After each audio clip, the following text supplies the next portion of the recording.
AITA for refusing to attend my sister's wedding after discovering a decade-old family secret. I, 32F, have always had a complicated relationship with my family, especially my older sister, Clara, 36F. Growing up, we were close but not without tension. Our parents were very controlling, and Clara often took on the role of the golden child, which created some resentment between us. I tried to keep the peace, and, for the most part, we managed to maintain a functional relationship. About 2 months ago, I received an invitation to Clara's wedding. Initially, I was excited. She's marrying someone I hadn't met in person yet, but had known through family gatherings and social media. I was planning to attend, thinking it would be a chance to reconnect and celebrate together. However, about 3 weeks before the wedding, I discovered something that changed everything. It started when I was going through some old family photos at my parents' house. I stumbled upon a box of letters and documents that I had never seen before. Out of curiosity, I began reading them.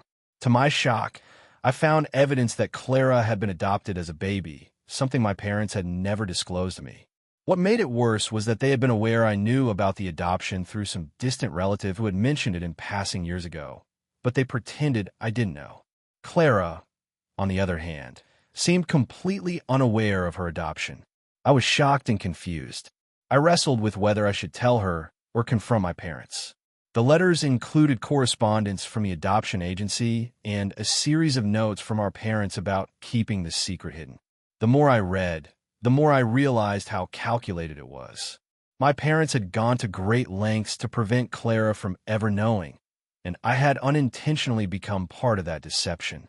A few days later, I decided I couldn't keep it to myself. I sat down with Clara and gently told her everything I'd found. At first, she was in disbelief, asking me repeatedly if I was joking or if I had misread something. When I assured her that I had verified the documents and that this was true, she broke down in tears. She was devastated, understandably. Her entire sense of identity was shaken, and she began questioning every aspect of her life, including our family's love and honesty. I expected that she might need some space, but I didn't anticipate the fallout.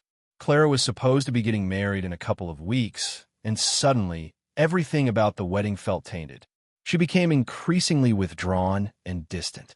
I tried to comfort her, but she told me that she couldn't forgive our parents, and part of her couldn't even look at the wedding the same way anymore. She felt like the life she had been living was built on lies. As the wedding day approached, our parents were furious with me. They accused me of ruining everything and said I should have kept the secret to myself.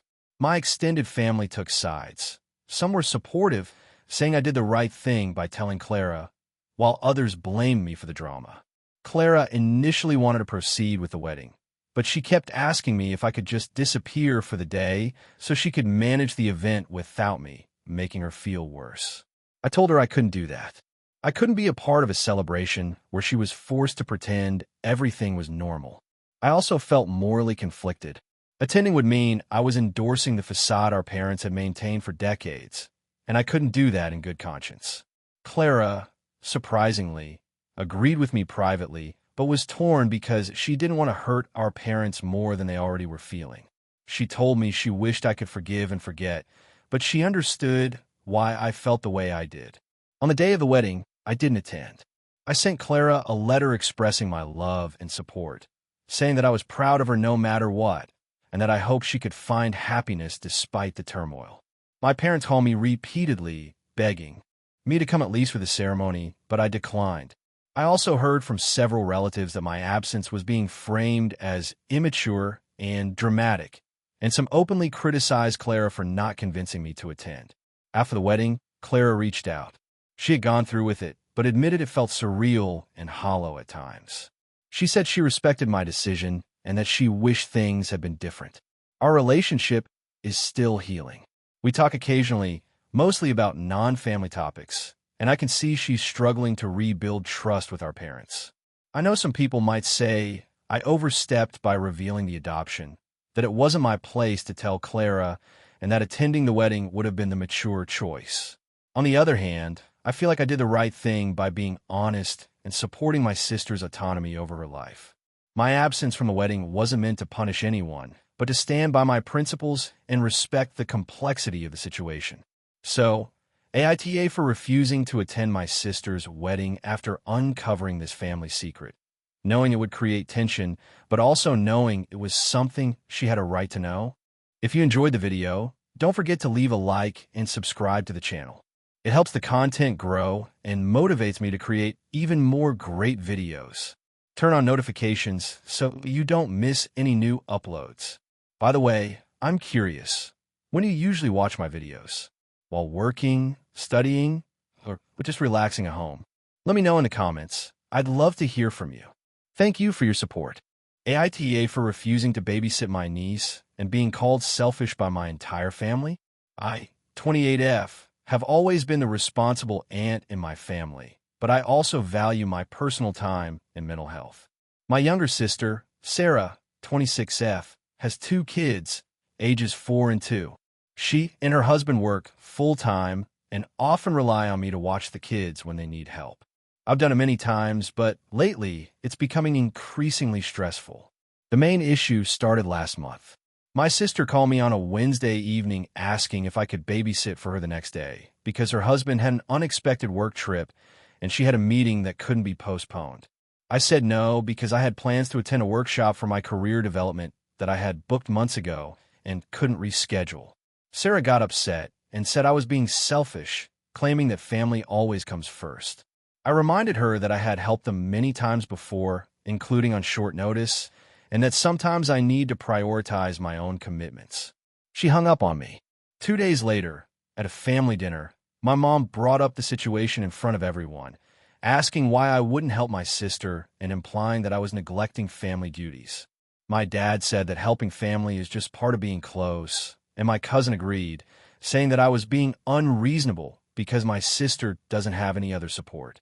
I tried to explain calmly that I love my niece and nephew, but I also have responsibilities and limits. They didn't seem to care and kept insisting that I was selfish for not dropping everything for them. Things escalated a week later. My sister asked again if I could babysit on a Saturday because she had an all-day training session.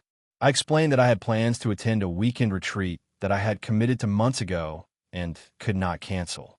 Sarah got angry and started guilt-tripping me, saying that if I loved my nieces and nephews, I would make sacrifices for them. I refused, and she said she would make arrangements with a friend instead, but her tone was clearly resentful. The following Sunday, my mom called me to confront me again. She told me that my behavior was shameful and that I was letting my family down. She said that when I had kids, I would expect the same kind of support and shouldn't deny it to my sister. I told her that while I understand family support is important, it shouldn't come at the cost of my mental health or personal plans. She said I was being self-centered and ungrateful for the opportunities one had to bond with my nieces and nephews. I've noticed that my refusal to babysit has changed the way my family treats me. They make passive-aggressive comments when I visit, like, "Oh, we didn't expect you to help again," or "You must be busy doing important things." I feel like I'm being punished for setting boundaries. I've even started getting messages from relatives I barely talk to, asking why I can't help and implying that I'm irresponsible. I don't refuse to help every time. While I'm free, I gladly spend time with the kids. But I've realized that I can't be on call 24/7. I have a full-time job, hobbies, and personal goals. I also have a partner who needs attention, and I value our time together. Constantly dropping everything for my sister makes me feel drained, anxious, and resentful. I've tried explaining this calmly to my family, but they insist that family obligations should always come first. Recently, I tried to suggest a compromise. I told Sarah that I could babysit once a month on a regular, planned day, and maybe a few more times if scheduled a week or more in advance. She got defensive and said that was not enough and that I was being rigid. I reminded her that I had never refused completely in the past, and that I'd always been flexible, but now I needed to draw lines. The last straw happened yesterday. Sarah called me asking if I could watch the kids that evening because she had a doctor's appointment. I said I couldn't. She immediately started yelling, saying that I was the worst aunt ever and the most selfish person in the world. I stayed calm and explained my side again, but she refused to listen. After the call, I got multiple messages from my mom and other relatives criticizing me. I'm starting to feel like I'm being punished for having boundaries, and that my family doesn't understand that helping family doesn't mean sacrificing everything. I love my nieces and nephews deeply, but I also need space to live my own life. I even considered offering financial support for babysitting services, but that seems to be a line my family doesn't want me to cross. I'm feeling guilty because my sister truly relies on me, and I know she's stressed with 2 small kids. But I also feel like my family's constant pressure is unfair and unsustainable. I've tried compromise and communication, but they see any refusal as a moral failing. I'm not trying to avoid responsibility entirely. I just want my choices and time to be respected. So AITA for refusing to babysit my niece and nephew when I have other commitments. Even though my family calls me selfish for it, I'm honestly torn between wanting to support my sister and protecting my own well-being. But the guilt my family piles on makes it feel impossible to do both.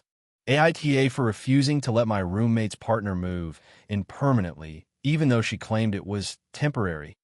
I, 27F, have been living with my roommate, Claire, 28F, for about 3 years.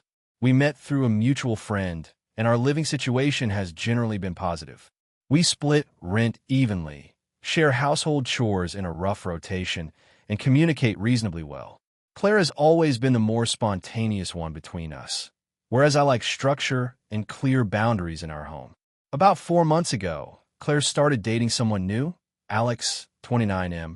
From the start, it was clear that Alex was a bit of a free spirit, and while I didn't mind that Claire was happy, I also made it clear that I value my personal space and the rules of our shared apartment. For the first couple of weeks, everything was fine. Alex would visit occasionally, usually for dinner or a short stay, and I tolerated it. A little over 2 months ago, Claire called me in a panic. She had had a disagreement with Alex about moving logistics and claimed that she and Alex would be temporarily homeless if they didn't figure something out immediately. She asked if Alex could move in with us for a few days until they got their own place sorted out. I was hesitant because our lease only allows 2 tenants officially, and having an extra adult living here would affect utilities, groceries, and general household dynamics.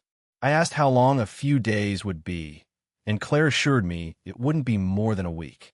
I reluctantly agreed, thinking it wouldn't be a big deal for such a short period. Within the first 3 days, it became clear that Alex's presence was far from temporary in practice.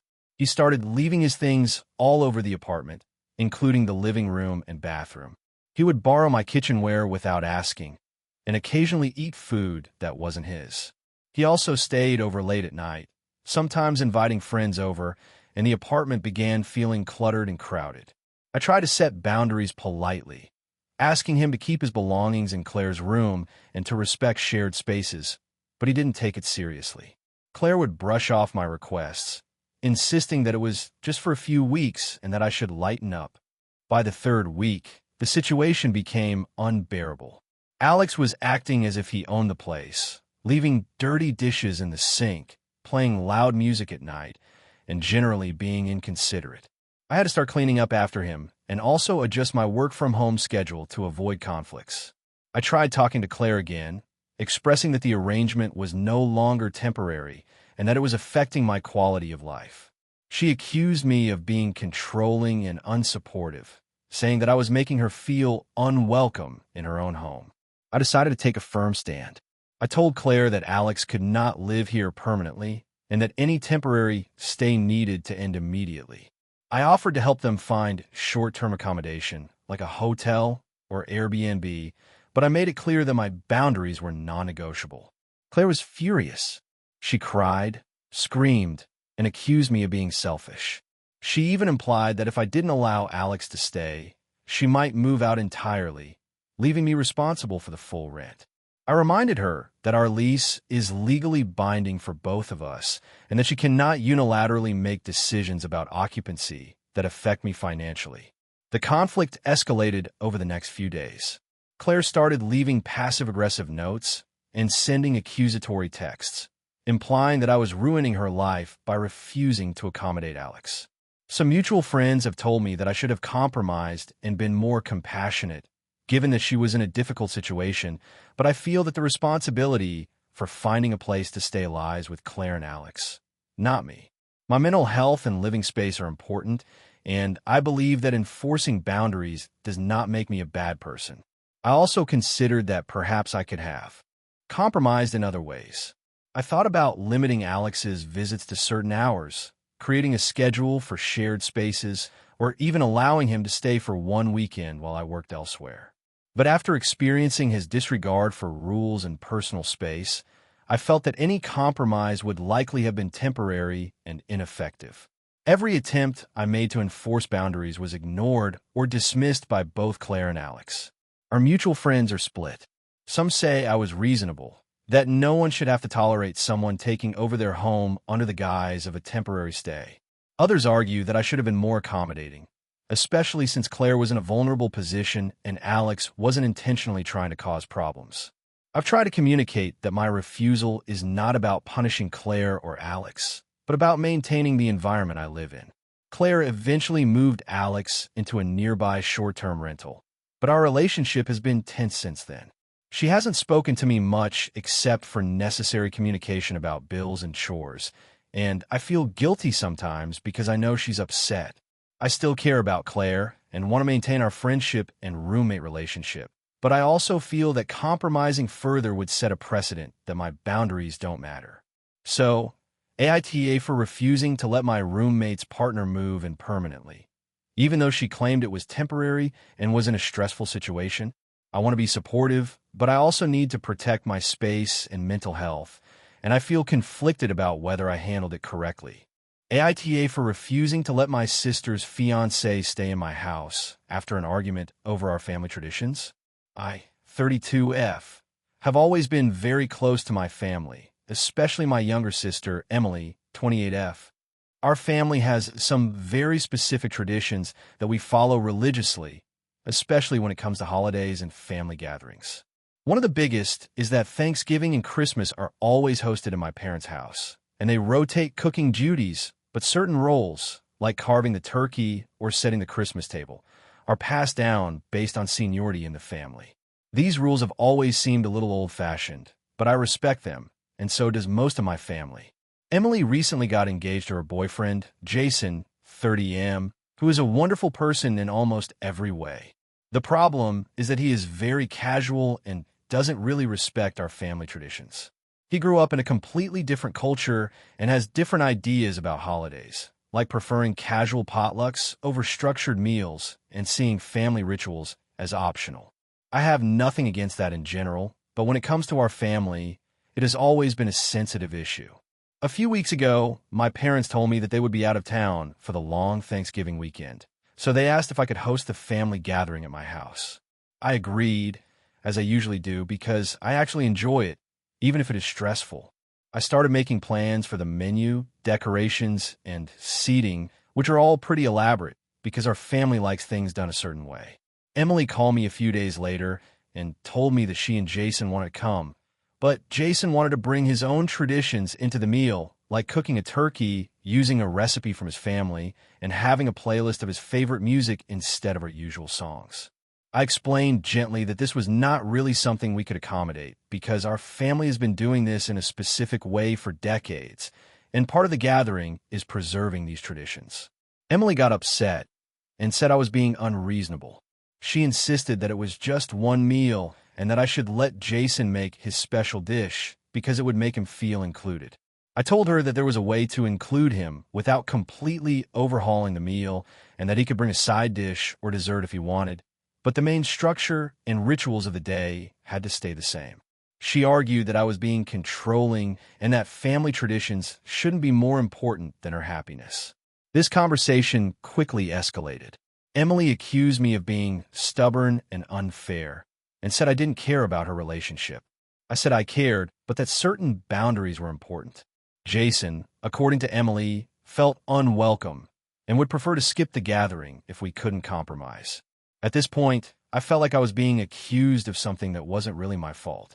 I offered to let him join and contribute a dish, but I would not let him take over the main meal or change the family rituals. Emily seemed to think this was a personal attack and ended the call abruptly. The week before Thanksgiving, Emily called again. This time she said she and Jason would be staying at my house overnight since it was a long weekend. I told her that was not possible because my house is already crowded and I had planned on having my parents and a couple cousins stay with me.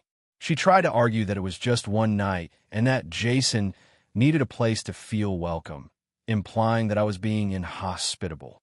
I explained again that I couldn't accommodate them due to space and planning, and that I thought it would be better for them to book a hotel nearby. She said that was ridiculous, that family should always put family first, and that I was being selfish. The tension between us built up over the next few days. I got texts from Emily saying that she couldn't believe I would treat her fiancé this way, and that our family was being cold and traditionalist too. A fault. She also hinted that if I didn't let Jason stay, she might just skip the gathering altogether. I felt like I was being cornered. I love Emily, but I also have a responsibility to host the gathering according to the way my parents and family have done it for decades.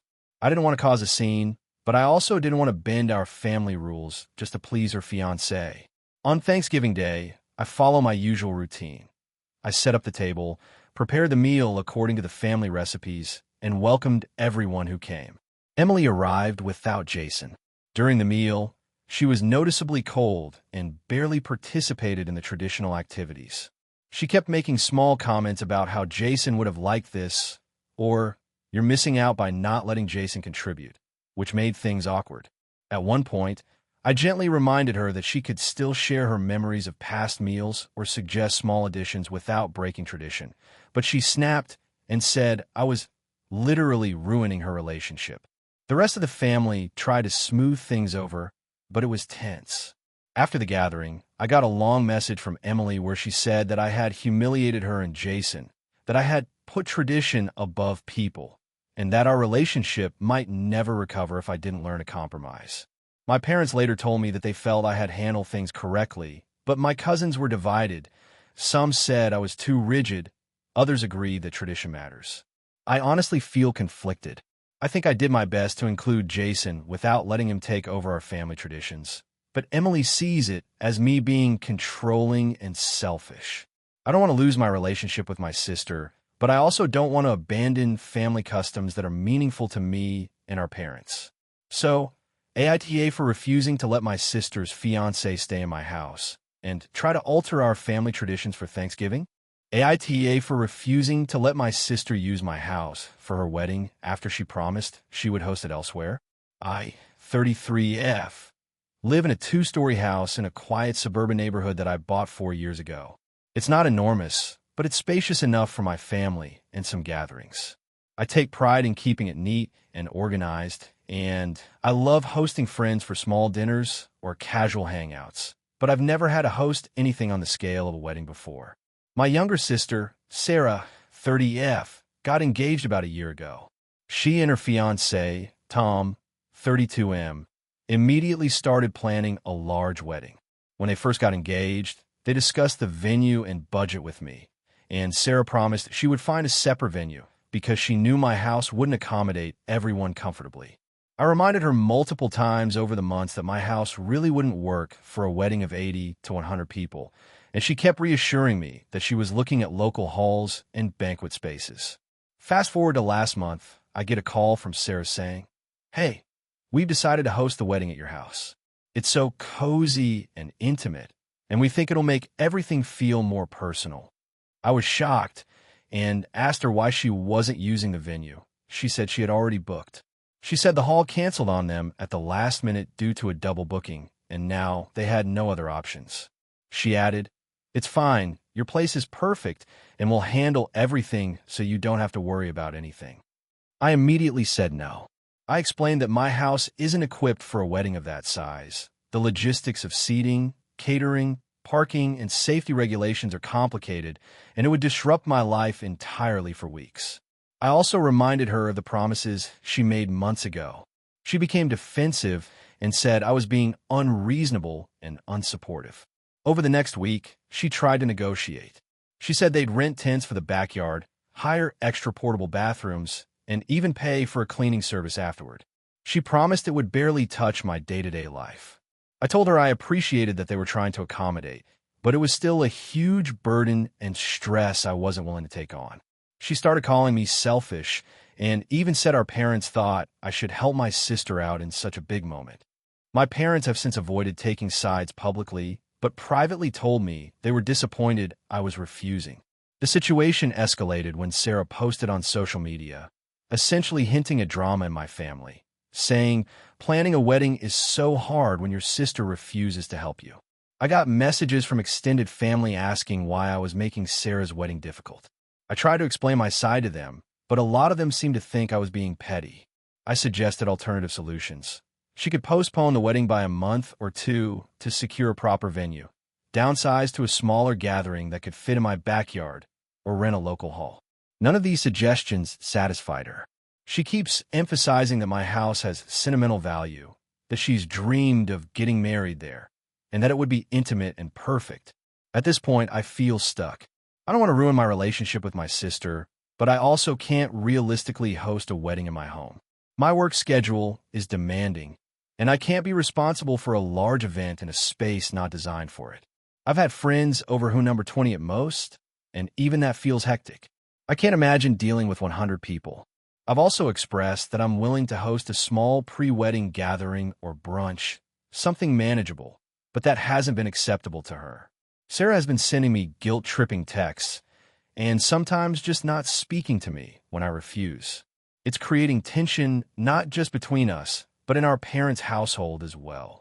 They keep hinting that I should compromise for family harmony, but I feel that compromising here would be unrealistic and unfair to me. I'm posting here because I want an objective perspective. I know weddings are important, and I understand my sister is stressed, but this feels like she is disregarding my boundaries entirely. Hosting the wedding in my house isn't just inconvenient.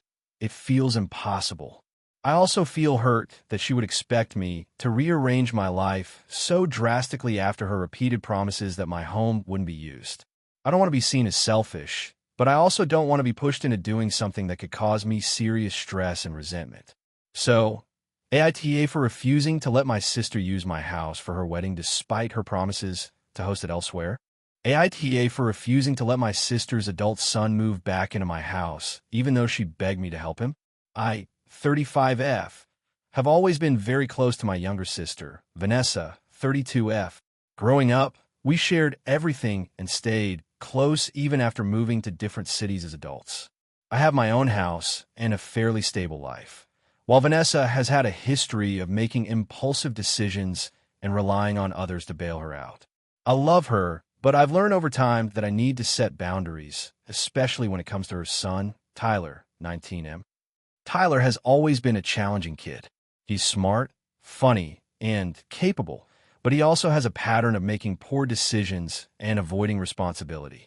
He's dropped out of college twice, held several short-term jobs, but never stayed anywhere for more than a few months, and tend to rely heavily on Vanessa to support him financially and emotionally. I've helped him before, but only in small, controlled ways like giving him rides, helping with job applications, or occasionally letting him crash for a night when he was literally stuck somewhere. A month ago, Vanessa called me in a panic. Tyler had been evicted from the apartment he was renting with a friend because of unpaid rent, and she claimed he had nowhere to go. She asked if I would let him move in just until he gets back on his feet, emphasizing that it would be temporary. I asked her what temporary meant, and she said, maybe a few weeks tops. I explained that my house isn't huge and that I value my peace and privacy, but I didn't want to outright refuse, so I asked her to give me more details about his plans. Vanessa admitted that Tyler didn't have a concrete plan. He had been looking for work, but hadn't actually applied anywhere recently, and he didn't have any definite timeline for moving out. I told her I couldn't commit to having him stay without some structure or agreement in place. I suggested that he stay at a friend's house, look for a short-term rental, or at least show me a concrete plan before he moved in. Vanessa pleaded with me, saying he's her only child and she didn't want him sleeping on the streets. She insisted that I was the only family member in the city who could help. Feeling pressured, I reluctantly said he could come for a single weekend, with the condition that he would be actively looking for work and a new place to stay, and that he would respect my house rules. I thought that if he saw my boundaries and responsibilities clearly, he might take it seriously. The weekend came, and it quickly became obvious that Tyler had no intention of following rules or making real progress. He stayed up late, played video games loudly, didn't help with chores, and left dishes and garbage around. He also spent hours on his phone, texting friends and playing games, while claiming he was looking for jobs. Vanessa called me repeatedly during this time, asking me to be more lenient and saying I was being too harsh on him. By Monday, I told Vanessa that Tyler couldn't stay any longer. I explained that the house isn't a hotel, that he needed to take responsibility for himself, and that I couldn't continue hosting someone who wasn't making an effort. Vanessa was furious. She accused me of abandoning her son, being selfish, and not understanding family loyalty. She reminded me that I had once relied on her support when I had gone through a rough patch, implying that I owed her this. I tried to reason with her, pointing out that our situations were different. When I struggled in the past, I didn't expect her to support me indefinitely or disrupt her household. I also offered to help Tyler find a rental, provide a small financial boost to get him into a temporary Airbnb, or assist him with job applications. Vanessa dismissed these suggestions, insisting that living under your roof is the only solution. Our parents got involved after Vanessa vented to them. My mom said I was doing the right thing by setting boundaries and teaching Tyler responsibility. My dad, however, thought I should have been more accommodating, claiming that family should always help in times of crisis. Friends are also divided. Some think I was right to protect my home and mental health, while others think I could have compromised more and given Tyler a place to stay, even temporarily. The situation escalated further when Tyler, frustrated, started messaging me directly, saying I was betraying family and that I didn't care about him at all. I blocked him to prevent myself from being manipulated. Vanessa has been sending passive-aggressive texts ever since, implying that our relationship is strained because I can't put family first. I genuinely feel torn.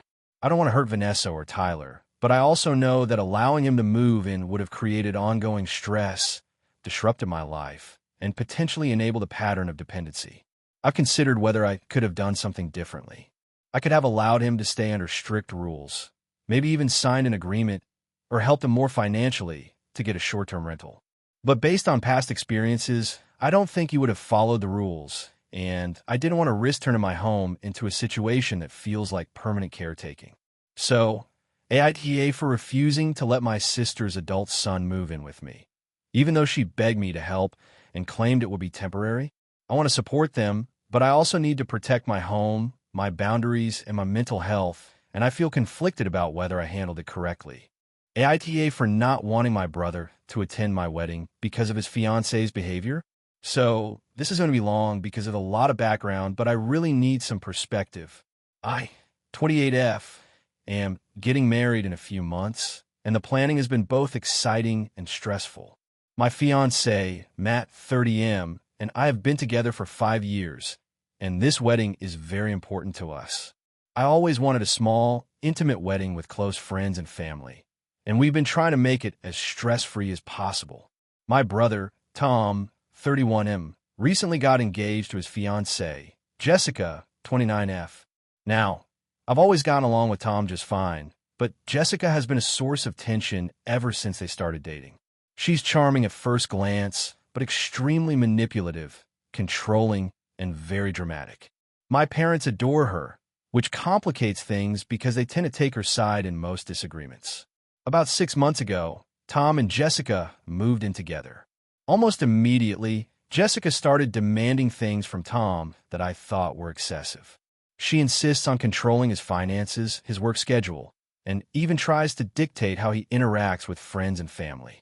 Tom has always been a bit of a pushover, but he's started to openly admit that he feels overwhelmed by her behavior.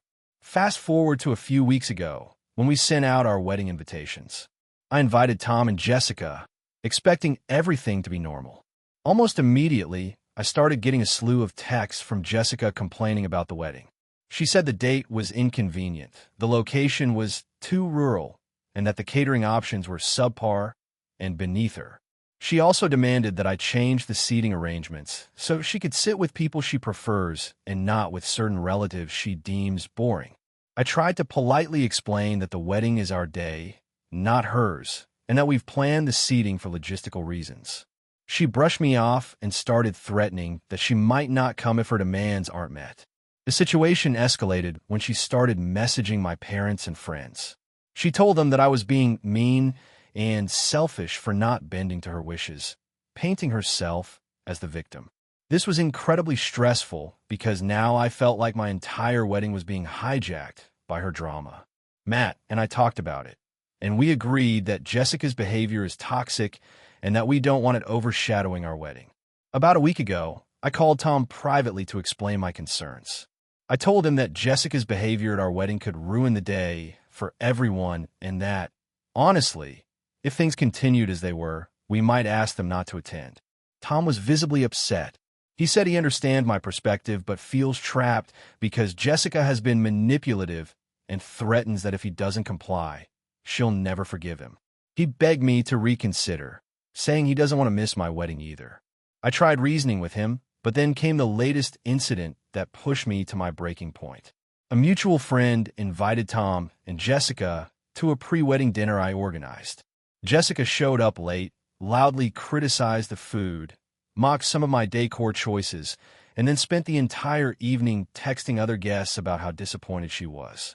She even went so far as to loudly tell everyone that I was being petty for not giving her a say in everything. I was mortified and furious. After that, I told Matt that I really can't have her at the wedding.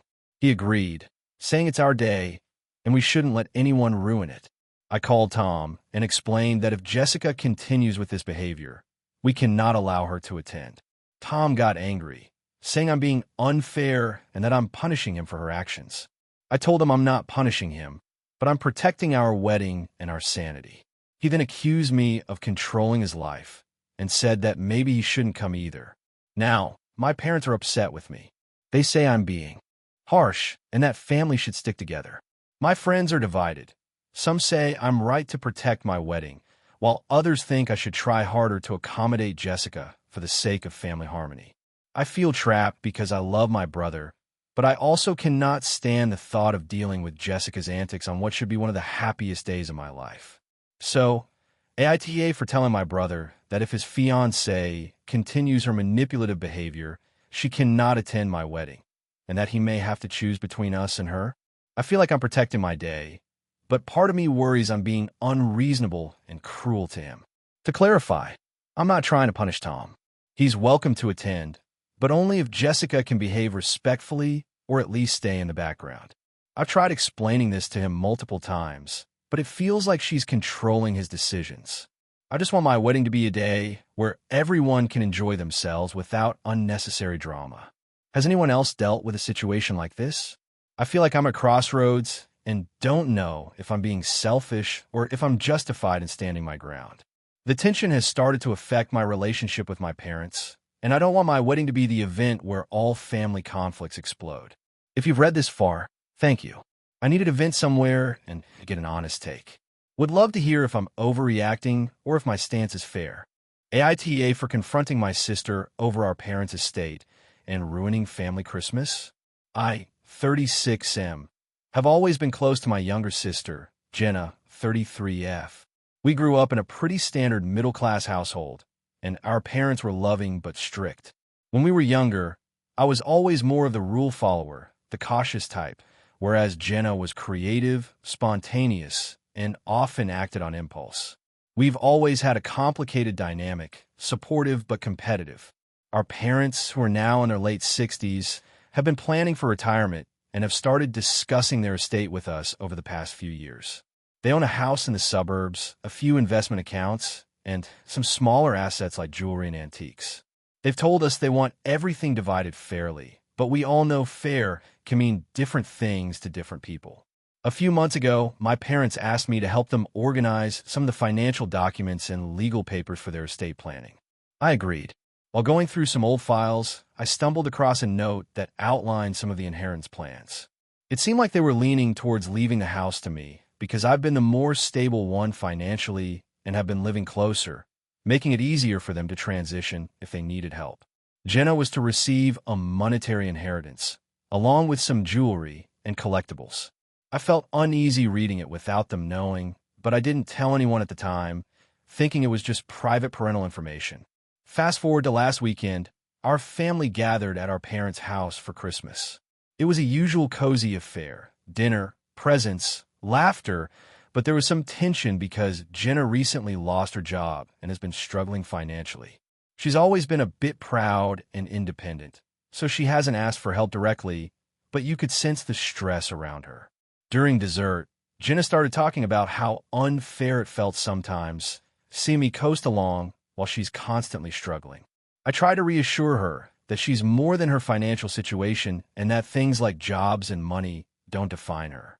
But she got more heated, saying that our parents clearly favored me and that I probably already know how the estate will be divided. That's when I panicked. I didn't want to lie, but I also didn't want to start a fight in front of everyone. So I said something like, I know some of what mom and dad are thinking. I wasn't supposed to, but yes, I saw some papers. Jenna froze, then started crying. She accused me of betraying her trust and sneaking around like I was trying to manipulate things. I tried to explain that I didn't do anything with the information, that I wasn't asking for the house or trying to take advantage, but she didn't want to hear it. The conversation escalated quickly. I told her that our parents are planning to leave the house to me because it makes logistical sense and that the rest of the inheritance would be fair. She screamed that it wasn't fair at all and stormed out of the room. The rest of the family was silent. Even our parents looked shocked. The rest of Christmas was awkward. Jenna barely spoke to anyone, and our parents pulled me aside to scold me for bringing up private matters and exposing things prematurely. I tried to apologize and explain that I only spoke up because I didn't want her to feel blindsided later, but they were upset. After everyone left, I tried texting Jenna to explain myself, but she hasn't replied. My parents are also visibly distant now, and I feel like I ruined the holiday. Here's why I think I might be the asshole. I revealed information that I wasn't supposed to know and confronted my sister in front of everyone. I broke her trust and caused a huge scene. But here's why I feel conflicted. I feel like she deserved to know what was happening so she could emotionally prepare, and I didn't manipulate or try to take advantage of the situation. I was trying to prevent her from being blindsided later, even though I went about it the wrong way. My partner thinks I shouldn't have said anything and that I should have waited until a private moment with our parents, but I genuinely didn't expect her to start accusing me in front of the whole family. Now I'm stuck with everyone upset, and I don't know how to repair my relationship with Jenna or rebuild trust with my parents. So, Reddit AITA for telling my sister what I saw in our parents' estate plans during Christmas? Or was I justified in trying to be honest, even if it came out poorly? Hey friends, if you enjoy this content, don't forget to like the video and share your thoughts in the comments. We really want to know what you like and what can be improved. What do you think of the video? Are there any topics you'd like to see in future videos? Your feedback really helps us get better. Thanks for being with us. AITA for refusing to attend my sister's wedding after she humiliated me in front of the entire family? I, 28F, have always been the quiet and reserved sister in my family. My younger sister, Emma, 25F, has always been the outgoing, dramatic one who loves to be the center of attention. Growing up, I never minded this too much because I was used to fading into the background, but now, as an adult, things have started to clash more than ever. Emma recently got engaged to her fiancé, Tom, 27M, and the wedding planning has been intense. From the beginning, I tried to support her. I offered to help with seating arrangements, DIY decorations, and even planning some of the bridal party events. I genuinely wanted her to have a beautiful wedding, and I thought I was doing a good job of helping. The trouble started during the engagement party, about 6 months ago. Emma had asked me to give a toast, which I agreed to. I spent a lot of time writing something thoughtful, highlighting our relationship as sisters, memories from childhood, and how happy I was for her and Tom. I kept it heartfelt but concise because I wanted it to be meaningful without overshadowing the event. On the night of the party, when it was my turn, I started speaking, and I immediately noticed that Emma seemed irritated. About halfway through my toast, she interrupted me in front of everyone, laughing and saying, "Oh, Come on, you're making this all about you again. Can we just have a normal toast for once? She rolled her eyes and called me dramatic, and then started joking about how I always overthink everything. The whole room went silent. Some people laughed awkwardly, others looked shocked, and I just froze. I tried to keep going, but her interruptions made it impossible. I ended up sitting down, humiliated, feeling like everyone was staring at me. Emma later apologized, saying she was just joking and that I took it too seriously. Tom said he didn't notice anything wrong, and most of my relatives shrugged it off as typical Emma. But I felt crushed. It wasn't just embarrassment. It was a reminder that Emma never sees my efforts or feelings as valid. After that night, things became tense. I tried to put behind me, but Emma kept making subtle digs. She would send me group texts about wedding plans, and then mock my suggestions in front of the bridal party, saying things like, "Thanks, but we don't want it to be a snooze fest like my name's ideas." I confronted her once privately, asking her to stop belittling me, and she laughed it off, saying, "You're too sensitive. Lighten up. It's a wedding, not a therapy session." Fast forward to a few weeks ago, Emma called me and said she needed a bridesmaid dress picked out. I went to a boutique with her, trying to be helpful. We found a dress, and when I complimented it and mentioned a minor alteration that would make it more comfortable, she snapped at me, saying, "Why are you always trying to fix everything? You're impossible.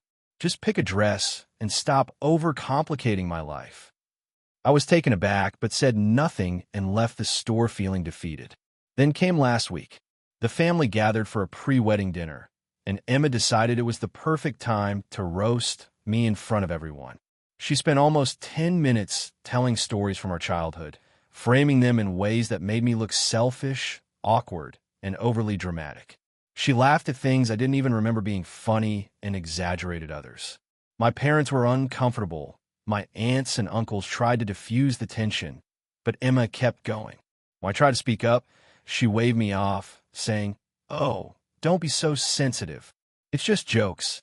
Everyone loves a good family roast." After dinner, I went home in tears.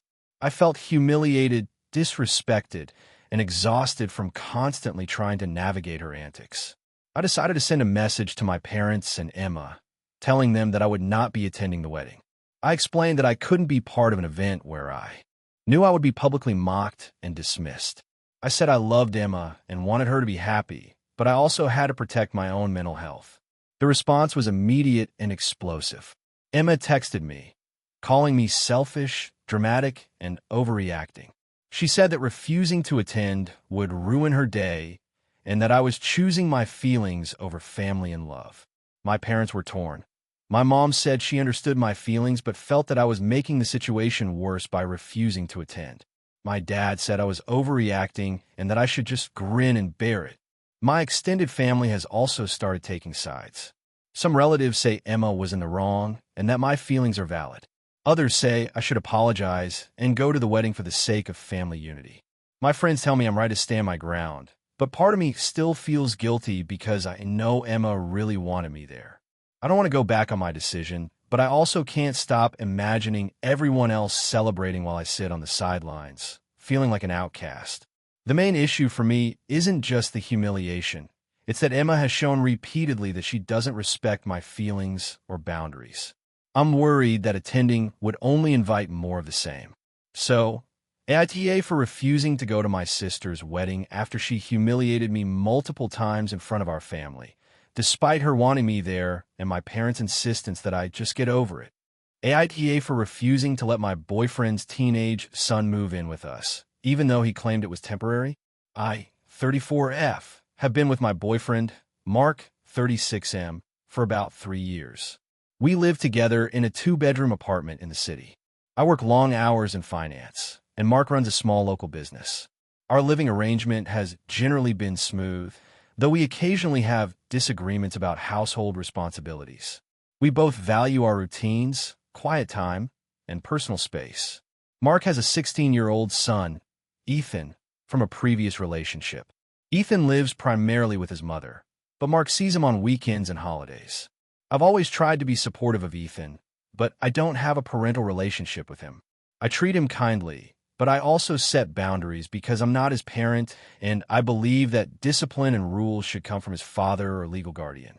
About 2 months ago, Mark told me that Ethan's mother had an emergency and wouldn't be able to take care of him for a week.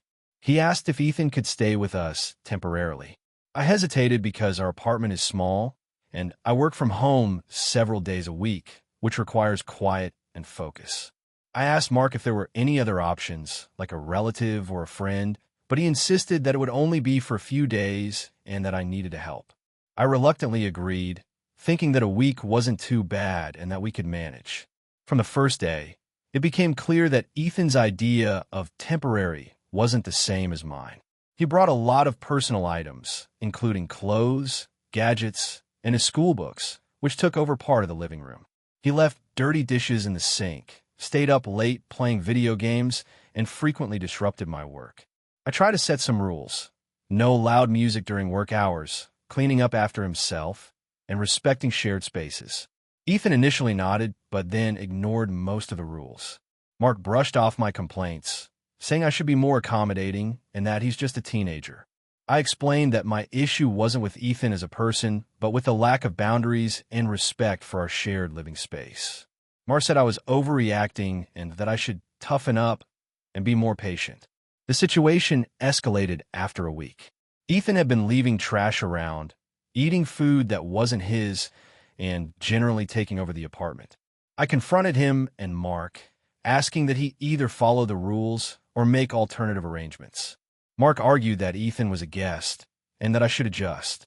I tried to compromise, suggesting that we create a schedule for chores and quiet hours, but Mark said it was unnecessary because Ethan was just staying temporarily.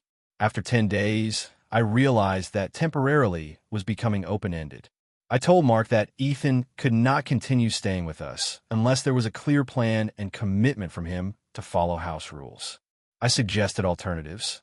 Mark could stay at Ethan's mother's place during the day, arrange for a friend to host him, or even find a short-term boarding situation. Mark reacted angrily, accusing me of being selfish and not caring about family. He said that if I truly loved him, I would help with his son, especially in an emergency. I stood my ground. I explained that helping in an emergency is one thing, but allowing a long-term stay with no rules and constant disruption is another. I reminded Mark that I have responsibilities and a work-from-home job that requires focus. He argued that I was prioritizing my comfort over Ethan's well-being. I tried to clarify that my refusal wasn't about denying help entirely. I was willing to assist with meals, occasional childcare, or outings, but I could not host him in our apartment without boundaries. The tension between Mark and me has been ongoing since then. He often brings up my refusal, saying I can't handle a family, and that I'm not supportive of our relationship. Some mutual friends have said I should have compromised and been more accommodating, while others agree that it's reasonable to set boundaries for one's living space. I've considered whether I could have been more flexible, such as setting stricter rules and having Mark enforce them. But I worry that without consistent enforcement, Ethan's behavior would continue to disrupt our home. I also worry about long-term implications. If I allow him to stay now without consequences, it may set a precedent where future temporary stays turn into months, and our apartment becomes a semi-permanent situation I didn't agree to. I value my home as a place of calm and structure, and having someone disregard rules for weeks at a time is stressful. Our relationship is strained. Mark still wants Ethan to visit frequently, and I'm trying to maintain a balance, but I feel guilty for being firm. I genuinely care about Ethan, and I want to spend time with him, but I cannot compromise my mental health, work responsibilities, or living space. So, AITA for refusing to let my boyfriend's teenage son move in with us, even though he claimed it was temporary and there was an emergency. I want to support him, but I also need to maintain my boundaries, and I feel conflicted about whether I handled it correctly. AITA for refusing to attend my sister's wedding because of her fiancé's behavior. I, 28F, have always been very close to my older sister, Emily, 32F. Growing up, we shared everything, and I considered her one of my best friends. However, in the last few years, things have become complicated due to her relationship with her fiancé, Mark, 35M. I first met Mark about 3 years ago. At the time, I was cautiously optimistic because Emily seemed happy. Mark was charming and polite on the surface, but there were little things that made me uneasy. He would often make subtle jokes at Emily's expense, which she brushed off, saying he was just teasing. He also had a tendency to speak over people, especially me, during conversations. I chalked it up to his personality and tried to be tolerant, hoping that my sister's happiness was what mattered most. Over time, I began to notice more concerning behavior. Mark often dismissed Emily's opinions and decisions, sometimes in front of others. Once, we were planning a small family trip, and Emily suggested a destination. Mark immediately criticized her choice, saying it was boring and not worth the time. Emily seemed upset, but she didn't say much. Another time, during a family dinner, Mark made a joke implying that Emily was overreacting about work stress. I could see that she was hurt, but she laughed it off, clearly trying to keep the peace. I tried to bring my concerns up gently to Emily a few times, but she would always reassure me that everything was fine. She would say things like, "He loves me, and I know he doesn't mean anything by it," or "You're overthinking it, he's just blunt." I respected her perspective, even though I didn't always agree. Fast forward to last year, Emily got engaged. I was happy for her and tried to be supportive, but planning the wedding with Mark involved was stressful. Mark was extremely controlling about the details, insisting on having his say on everything, from the guest list to the color scheme. He made it clear he didn't want certain people there, including a few of Emily's close friends. Emily seemed frustrated but hesitant to challenge him. The breaking point for me came a few months ago. Emily asked me to help with the wedding invitations. I noticed that Mark had added a clause in the invitation design that seemed to subtly exclude some people, including me. When I confronted Emily about it, she admitted that Mark didn't want me to have a prominent role in the wedding, claiming I might embarrass him because I'm outspoken. I was hurt and angry, but I still wanted to support Emily, so I decided to attend without making a scene. However, things escalated when Mark started openly criticizing me at family gatherings. He would make snide remarks about my career, my lifestyle, or even my appearance. He once said to my face, "I hope Emily isn't too influenced by your opinions. She needs someone mature in her life." I tried to ignore it, but it was humiliating, especially since Emily just laughed nervously and didn't defend me. A few weeks ago, Emily asked me to help with a final wedding rehearsal. I was hesitant, but I agreed. During the rehearsal, Mark made a very public comment about my overly dramatic nature when discussing seating arrangements. Emily laughed along, saying it was just a joke, but I could tell it was mean-spirited. Afterward, I confronted Emily privately, telling her that I didn't feel respected or safe around Mark and that I couldn't continue pretending everything was okay. Emily said I was overreacting and accused me of trying to ruin her day by refusing to participate. I ultimately decided not to attend the wedding. I explained to Emily that I loved her, but I couldn't celebrate with someone who consistently disrespected me and belittled her. I offered to help in other ways that didn't involve being in the same space as Mark, like sending gifts or helping with planning from afar, but she refused and accused me of being selfish and unsupportive. Our parents are split on the issue. My mom says I'm protecting my own mental health, which she understands, but my dad thinks I should put aside differences for the sake of family and attend. I've spoken to a few close friends, and most think I made the right choice, but I feel guilty because Emily is my sister, and this is supposed to be one of the happiest days of her life. The wedding is in 2 weeks, and Emily has not spoken to me since I told her I wouldn't attend. I keep getting messages from relatives asking if I'm coming, and I'm stuck feeling torn between standing up for myself and fearing that I've damaged my relationship with my sister permanently. So, AITA for refusing to attend my sister's wedding because of her fiancé's behavior, even though it means missing one of the biggest events in her life. AITA for refusing to attend my sister's wedding after she insulted my parenting choices. I, 32F, have a daughter, Lily, who is 7. My younger sister, Megan, 29F, is getting married next month, and the entire family has been invited. Our family has always been close, though we've had typical sibling rivalries. Growing up, Megan was always the golden child, smart, charming, and always excelling at everything. I was more of the quiet, studious type, and while I was always proud of Megan's accomplishments, I often felt like my achievements were overshadowed or dismissed. That being said, I've always tried to support her and celebrate her milestones. Megan has always been very opinionated, and she doesn't shy away from sharing her thoughts, even when they're blunt. She has a very rigid view of how people should live their lives. For instance, she is very judgmental about diet, parenting styles, and career choices. I've mostly kept my distance from her critiques, but lately, it's been escalating in a way that I can't ignore. The problem started a few weeks ago during a family brunch. Megan brought up Lily's school performance. Lily has always been an average student. She struggles a bit with reading comprehension, but excels in art and creative writing. I've been very supportive of her, focusing on her strengths while helping her with areas that need improvement. Megan, however, immediately launched into criticism.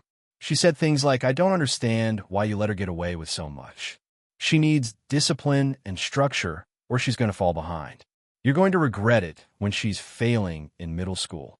I try to explain that every child develops differently and that I focus on nurturing her creativity while also helping her academically.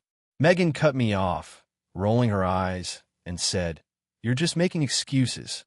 Honestly, it seems like you're afraid to parent her properly because it's easier to be lazy. I can't believe you're okay with mediocrity." I was shocked.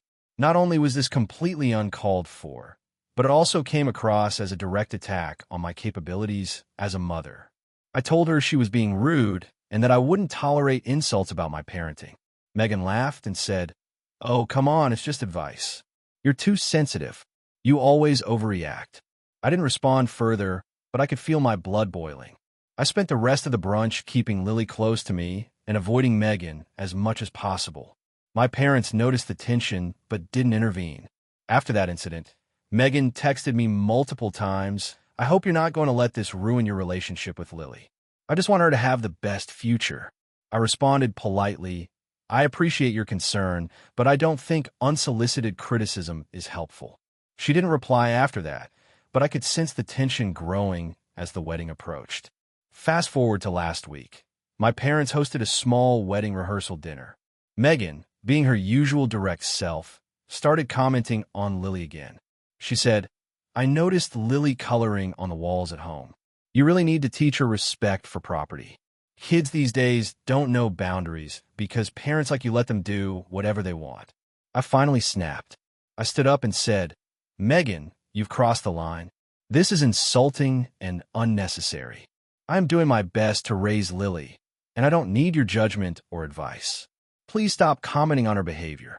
Megan's face went red. She said, "Wow, I can't believe you're overreacting again. I was just pointing out a problem. You take everything personally. You always think everyone is attacking you."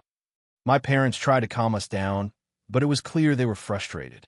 My dad said, "Let's not fight tonight. It's supposed to be a celebration." I just walked out, taking Lily with me. After that, Megan started texting me repeatedly, guilt-tripping me about missing the rehearsal and saying that my behavior was dramatic and unacceptable.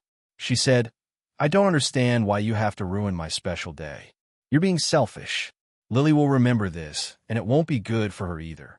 I responded once, stating that I would attend the wedding only if Megan could promise to stop criticizing me and Lily. She refused and said, "I'm not changing who I am. If you can't handle a few honest comments, maybe you shouldn't come." I decided then that I would not attend. I told my parents I felt disrespected and that I could not be around someone who constantly put me down, especially on my parenting. My parents were disappointed, but seemed resigned.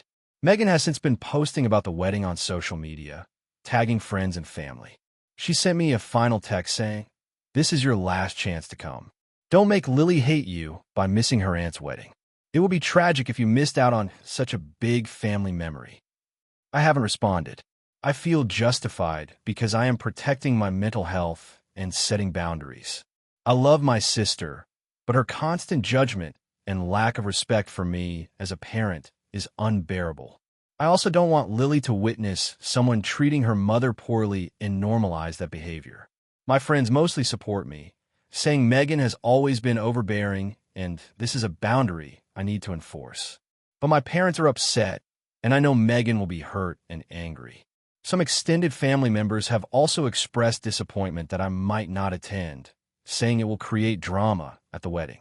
So, AITA for refusing to attend my sister's wedding after she insulted my parenting in front of family multiple times.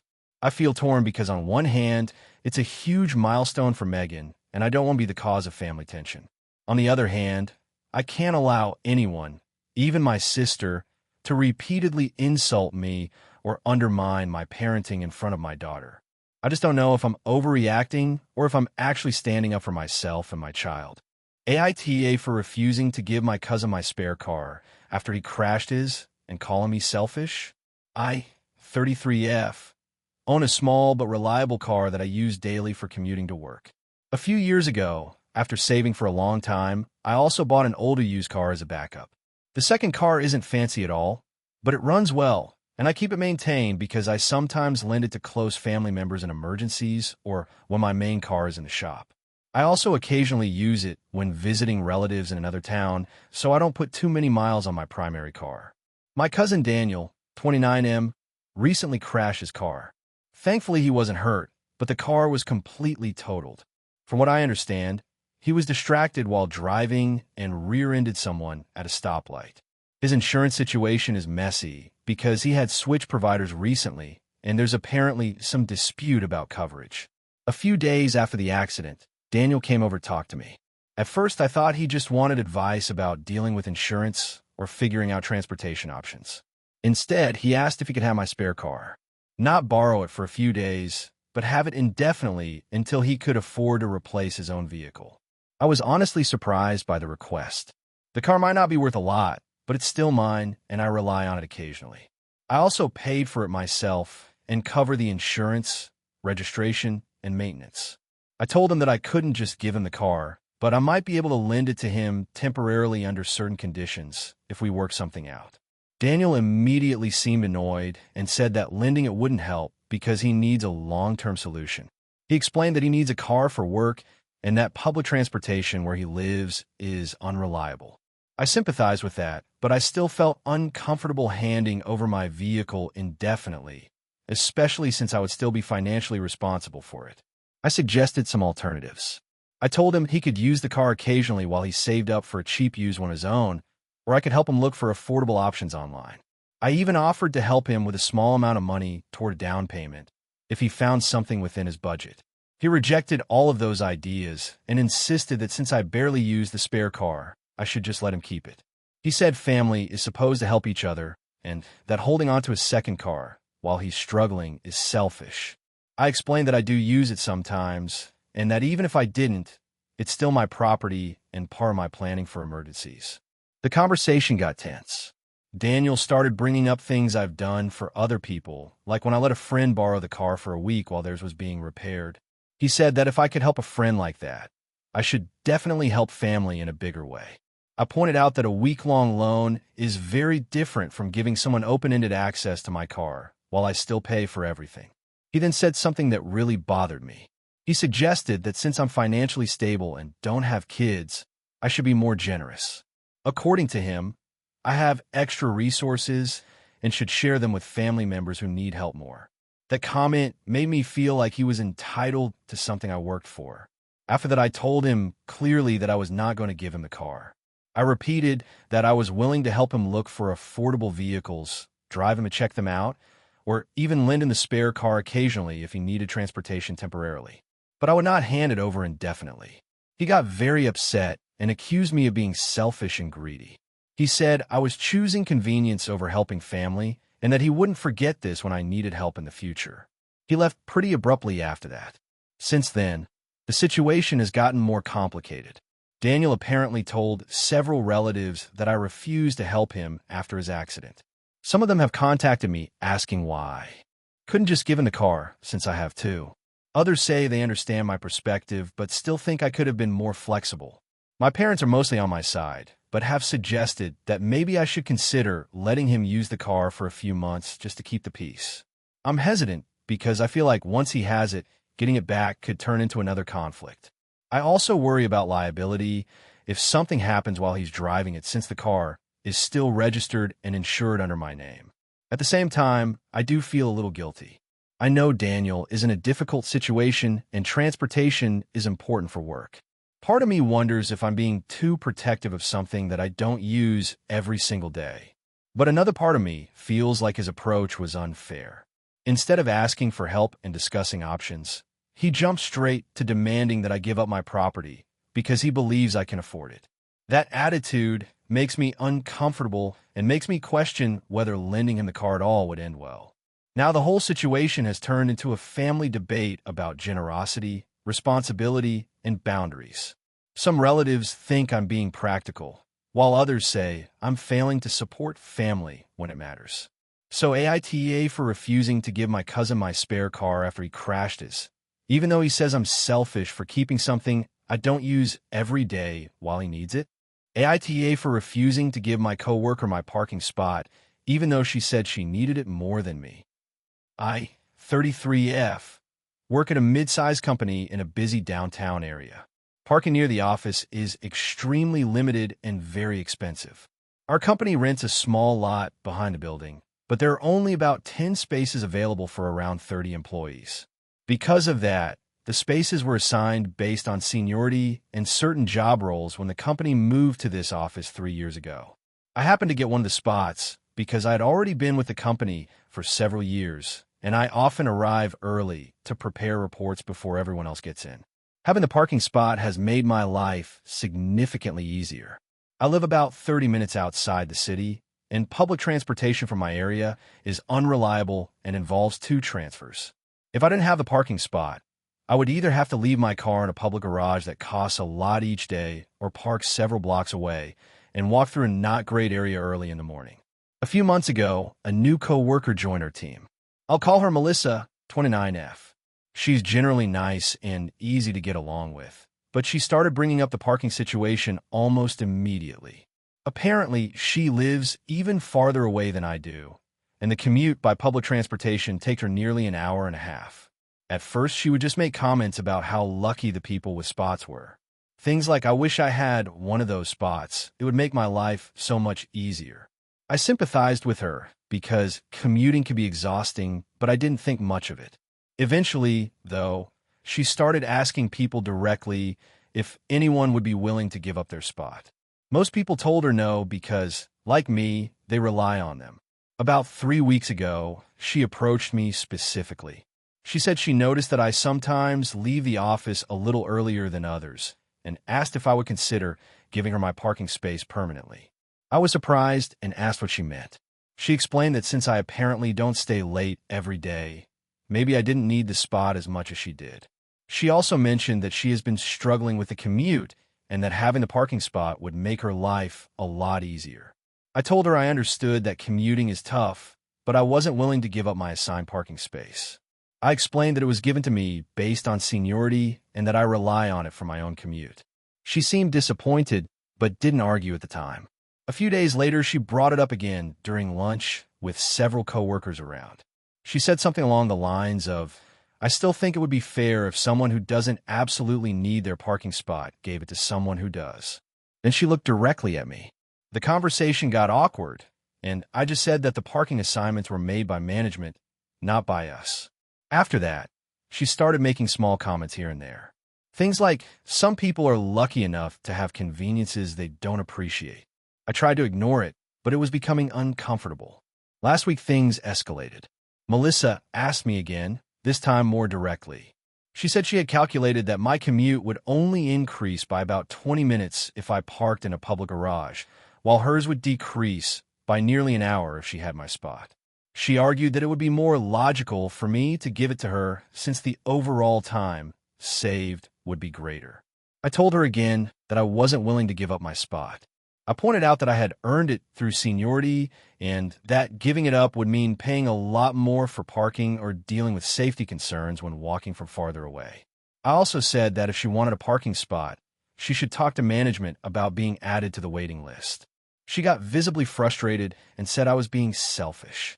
According to her, I was prioritizing a small convenience over someone else's much bigger problem. She said that if our roles were reversed, she would gladly give up the spot to help someone. After that conversation, she started telling other coworkers about the situation. A few people told me privately that they think she's being unreasonable, but others said that while it's technically my spot, it might have been kind to let her have it if it helped her that much. The issue even reached our manager because Melissa apparently asked if the parking assignments could be reconsidered. Management said the current system is based on seniority and isn't going to change unless someone leaves the company or voluntarily gives up their space. Since then, things between Melissa and me have been tense. She's polite when we have to interact for work, but she clearly thinks I'm in the wrong.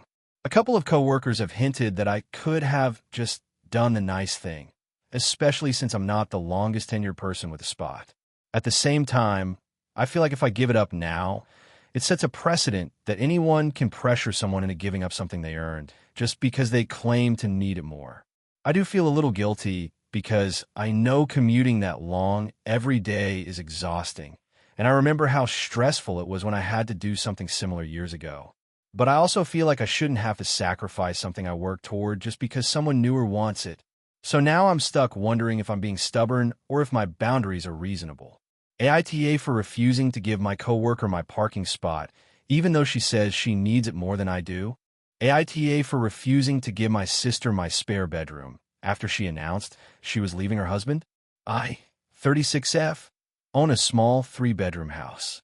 I bought it 5 years ago after saving for a long time, and I'm proud of it because it's the first place I've ever truly had that feel stable in mine. I live alone except for my dog, and the extra bedroom mostly functions as a home office because I work remotely 3 days a week.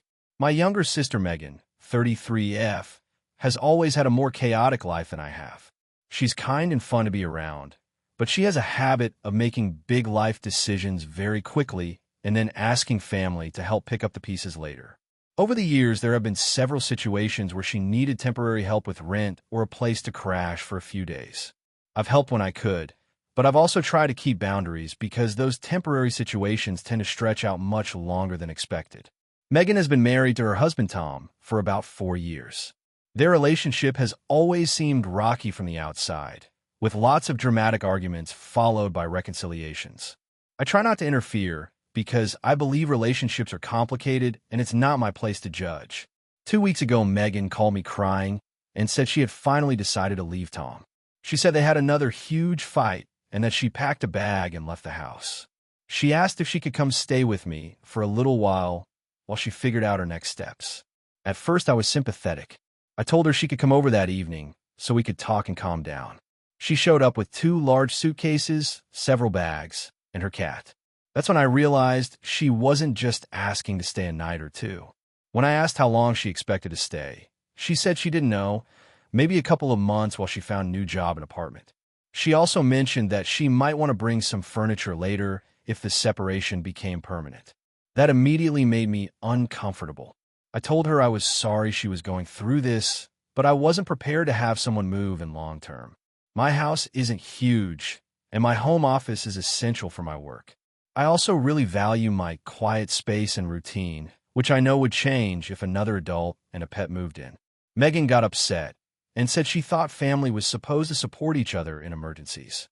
She argued that I had a whole extra bedroom and that I was being cold for refusing to let her stay when she was going through something so difficult. I tried to explain that I wasn't abandoning her. I offered to help her find short-term housing, even said I would help pay for a month of a small studio or extended stay hotel while she figured things out. I also said she could come over any time to talk or have dinner. I just wasn't comfortable turning my house into her new living arrangement. She said that made no sense because paying for a hotel would cost more than just letting her stay in my spare room. She also pointed out that I live alone and have plenty of space. From her perspective, I was choosing comfort over helping my sister in a crisis. Things got more tense when she admitted this wasn't actually the first time she had left Tom this year. Apparently, they had separated briefly twice before, but reconciled. Hearing that made me even more hesitant because it sounded like there was a good chance she might go back again after settling in at my house. I told her gently that I didn't want to be in the middle of their relationship cycle. If she moved in with me and then went back to him again, It would put me in a strange position and potentially create drama between all of us. She took that as me saying I didn't believe her about leaving him for good. She started crying and said I was judging her and making assumptions about her life. Our parents got involved after she called them. My mom thinks I should let Megan stay because it's what family does. My dad is more neutral, but still thinks I could at least give her a few weeks. Meanwhile, my friends are divided. Some say letting her move in would almost certainly turn into a year-long situation. Others think I'm being too rigid when my sister clearly needs help. Right now, Megan is staying with a coworker, but she keeps texting me saying she feels hurt that I wouldn't open my home to her. She says she always imagined that if something went wrong in her marriage, she could rely on me. I feel guilty because I do want to support her. At the same time, I worked very hard to create a peaceful home, and I'm worried that letting her move in indefinitely could create a lot of stress and conflict. So, AITA for refusing to let my sister move into my spare bedroom, even though she says she has nowhere stable to go after leaving her husband. AITA for refusing to let my younger brother use my house for his engagement party, even though my family says I'm the only one who can host it. I, 38F, own a fairly large house on the outskirts of my city. I bought it about 9 years ago after working extremely hard to build my career as an architect. The house is something I'm very proud of. I renovated most of it myself over several years, designing the layout, landscaping the backyard, and carefully choosing the furniture and decor. It's not a mansion or anything, but it's spacious, modern, and has a big backyard patio that a lot of people say is perfect for gatherings. Because of that, my family often assumes my house should be the default location for every family event. For the most part, one don't mind hosting small dinners or holiday gatherings a couple of times a year, but I try to keep things manageable. My job can be stressful, and I value my home as a place where I can relax and decompress. Large events take a lot of planning, cleaning, and responsibility, and if something goes wrong, it usually falls on the host. My younger brother Daniel, 32M, recently got engaged to his girlfriend Claire, 30F.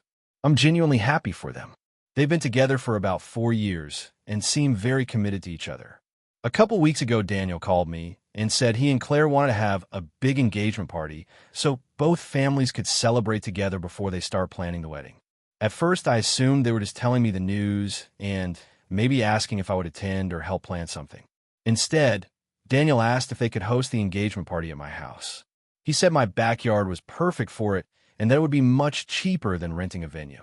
According to him, they were thinking around 60 to 70 guests, including friends, coworkers, and extended family members from both sides. I immediately felt uncomfortable with the idea. My house has hosted gatherings before, but nothing anywhere near that size. 60 or 70 people in my backyard and inside my house sounded chaotic. I also have a lot of custom furniture and fragile decor that could easily be damaged during a large party. I tried to explain this calmly and told him I wasn't comfortable hosting something that big. Daniel seemed surprised and said I was overthinking it. He insisted it would be simple, just food, music, and mingling for a few hours. He said everyone would love the space and that it would feel more personal than a rented hall. I told him I understood that, but I still wasn't comfortable turning my house into a venue for that many people. He then said that their apartment is far too small. Claire's parents live in a condo with strict building rules, and none of their friends have the space to host something like this. He said my house was basically the only realistic option. I suggested they could rent a community center or book a small event space at a restaurant. Daniel responded that those options were expensive and that since I already had the space, it would be wasteful not to use it. After that conversation, he went quiet for a day or two, but then my parents called me. Apparently, Daniel had told them about the situation, and they were not happy with my response. My mom said that as the older sibling with the biggest house, it would mean a lot if I helped Daniel celebrate this milestone. My dad said families should support each other and that hosting a party for a few hours wasn't a huge sacrifice. I tried explaining that it wasn't just a few hours. Hosting an event that size would mean preparing the house, renting tables and chairs, dealing with parking issues in my neighborhood, cleaning up afterward, and being responsible if anything broke or someone got hurt. I also said that once people know my house can be used for events like this, It will become the expectation for every future family celebration. My parents said I was being dramatic and that Daniel only gets engaged once. They kept emphasizing that it's a happy occasion and that refusing to host makes it seem like I'm not supportive of his relationship. That really bothered me because I am supportive. I've congratulated them, offered to help plan decorations, and even said I'd contribute some money toward a venue if they find one they like. Daniel later texted me, saying he was disappointed in me. He said he always thought I'd be excited to host something like this, and that my house was perfect for it. He also said Claire was embarrassed because she had already mentioned to some friends that the party might be at my place. I told him that I wish he had asked before telling people that. Since then, a few other relatives have reached out and gently suggested that I reconsider. They say my backyard is ideal for gatherings and that I'm the only person in the family with enough space to comfortably host everyone.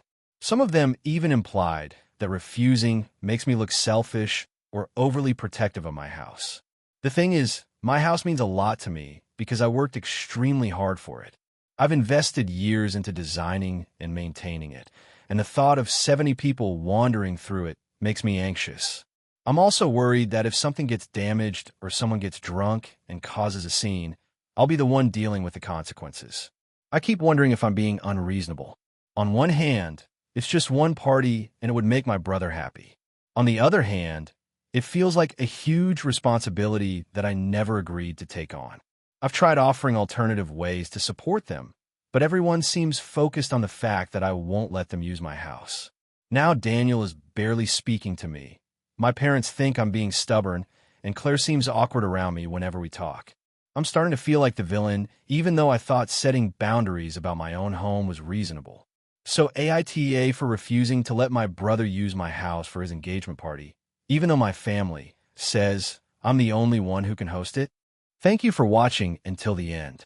If you enjoyed this video, don't forget to like and subscribe to the channel so you won't miss new videos also. Leave a comment. I'd love to hear your thoughts. Your support and engagement mean a lot to me. See you in the next video.